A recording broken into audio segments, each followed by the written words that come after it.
तो India versus Zimbabwe के बीच पहले टी20 मैच में इंडिया ने जिम्बाब्वे को बड़ी आसानी से 7 विकेट से हरा दिया। जब पहला टी20 शुरू होने वाला था, बहुत सारे लोगों के मन में ये सवाल थे कि कहीं आयरलैंड वाली, कहीं इंग्लैंड वाली कहानी तो नहीं दोहराई जाएगी।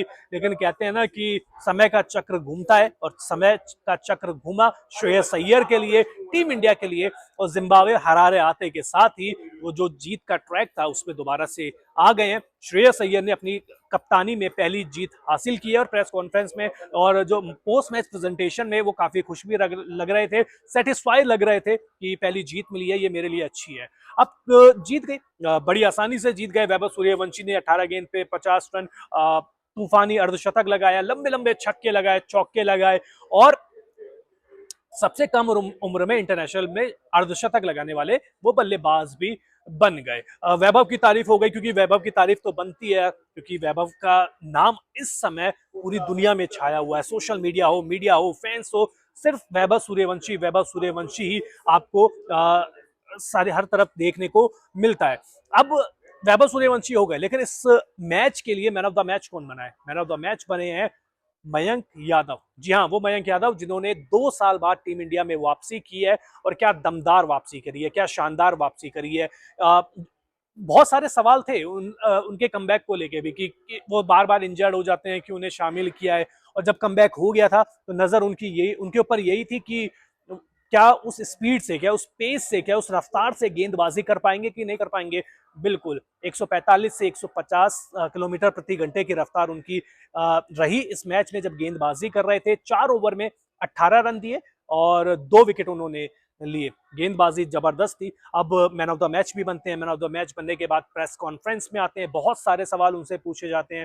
तो उन्होंने कहा कि सबसे पहले जो जवाब दिया कि हर यहाँ पिच के बारे में, हरारे के बारे में, तो उन्होंने कहा कि मैंने हरारे के बारे में या जिम्बाब्वे के बारे में बहुत कुछ सुना हुआ था पहले से ही, कि यहाँ पे तेज गेंदबाजों के लिए काफी मदद होती है, बाउंस मिलता है, और मैं इसको लेके काफी ज्यादा एक्साइटेड था। मुझे पता था यहाँ पे मदद मिलेगी, इसलिए मैं, और मुझे खुशी है कि जो चीज मुझे पता थी, जो जिस प्लान के साथ मैं आया था वो एग्जीक्यूट कर पाया। वो करने में मतलब एग्जीक्यूट करने में मैं सफल रहा, ये मेरे लिए अच्छी चीज है। अब फिर उनसे से पूछा गया कि 2 साल बाद आपका कमबैक हुआ है, 2 साल में कैसा आपका समय बीता, आपने क्या किया, आपके दिमाग में क्या चल रहा था। तो उन्होंने कहा कि सर बहुत ज्यादा मुश्किल होता है, बहुत ज्यादा मुश्किल होता है खुद को संभालना, खुद को समझाना, मेंटली, फिजिकली। बहुत मेहनत करी है मैंने अपनी फिटनेस पे, और मैं ये सोच रहा था कि यार अभी तो मैं 22 साल का हूँ, बार बार मेरे साथ ही ये इंजरी क्यों हो रही है, बार बार मुझे इंजरी क्यों हो रही है, मेरा शरीर साथ नहीं दे रहा है। बहुत सारे थॉट्स जो थे वो दिमाग में आ रहे थे, लेकिन एक मोटिवेशन था। एक मोटिवेशन ये था कि मुझे दोबारा से टीम इंडिया के लिए खेलना है, दोबारा से वो नीली जर्सी पहननी है। उस मोटिवेशन के साथ मैं अपने फिटनेस पे, अपने गेम पे काम करता रहा, और काम करने के साथ साथ आगे अपना अच्छे प्रदर्शन करने की जो कोशिश है वो करता रहा। जो मेरी मेहनत थी वो आज रंग लाई, और पहली गेंद पे जब विकेट मिल गया था तो उसके बाद मेरा भी कॉन्फिडेंस काफी बढ़ गया था। जो अंदर से नर्वसनेस थी वो मेरी थोड़ी सी दूर हो गई थी, और फिर मैं थोड़ा सा काम हो गया था। तो वैभव सूर्यवंशी की भी उन्होंने तारीफ करी। वैभव सूर्यवंशी के लिए उन्होंने कहा कि यार 15 साल का बच्चा है, उनके बारे में मैं क्या ही बोलूं, ऐसा टैलेंट 15 साल की उम्र में मैंने तो कभी नहीं देखा है, और ना जिस तरीके से वो शॉट्स खेलते हैं, भैया मैंने ऐसे शॉट्स कहीं नहीं देखे। अच्छा है कि वो हमारी ही टीम में है इंडिया में, नहीं तो भैया मुझे तो उनसे डर लगता है। और आईपीएल में आप देखते हैं कि वो हमारी या बाकी गेंदबाजों की कैसी धुलाई करते हैं, क्योंकि हम अगेंस्ट में खेलते हैं, लेकिन टीम इंडिया से एक ही टीम में है, ये हमारे लिए अच्छी चीज है। फिर सवाल मैंने पूछा कि इस मैच में अशोक शर्मा थे, प्रिंस यादव थे, आप थे, तीनों 150 किलोमीटर प्रति घंटे की रफ्तार से गेंदबाजी करने वाले गेंदबाज, और ऐसे बहुत कम टाइम होता है जब इंडिया में तीनों पेसर 150 की स्पीड से भेजे, या मेरे हिसाब से बहुत कम, क्या मतलब ना के बराबर ही होता है। तो उन्होंने कहा हम आपस में पेस के बारे में तो बात नहीं करते हैं, लेकिन हम हमारे बीच में बॉन्ड बहुत अच्छा है, चाहे वो मैदान के अंदर हो, चाहे वो मैदान के बाहर हो। उन्होंने कहा कि आज भी जब मैंने पहला ओवर किया,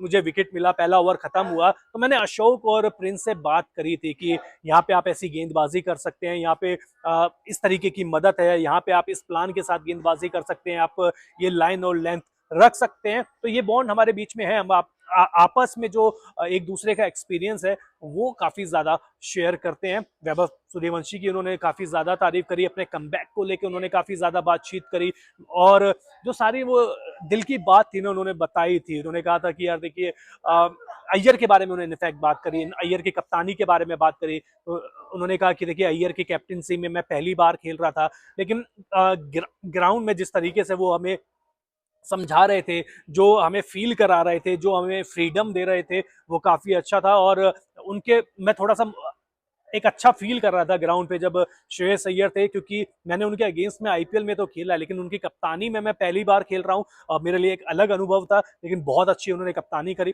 फ्रीडम देते हैं आपको, फ्रीडम के साथ साथ आपको जो आपके प्लान है, जो खुद के प्लान है, वो एग्जीक्यूट करने की जो कहते हैं ना स्वतंत्रता या फ्रीडम देते हैं, वो उन्होंने दी है। तो कुल मिलाकर मयंक यादव की प्रेस कॉन्फ्रेंस का सार यही था। वैभव सूर्यवंशी की भी तारीफ करी। तो उम्मीद करेंगे कि मयंक यादव का कमबैक तो अच्छा हुआ है, अब वो इस लय को आगे बरकरार रखें और जो उनकी इंजरी कंसर्न है वो पीछे छूट जाए और लगातार वो टीम इंडिया को सर्व करते रहे। बहुत बहुत शुक्रिया आप सभी का।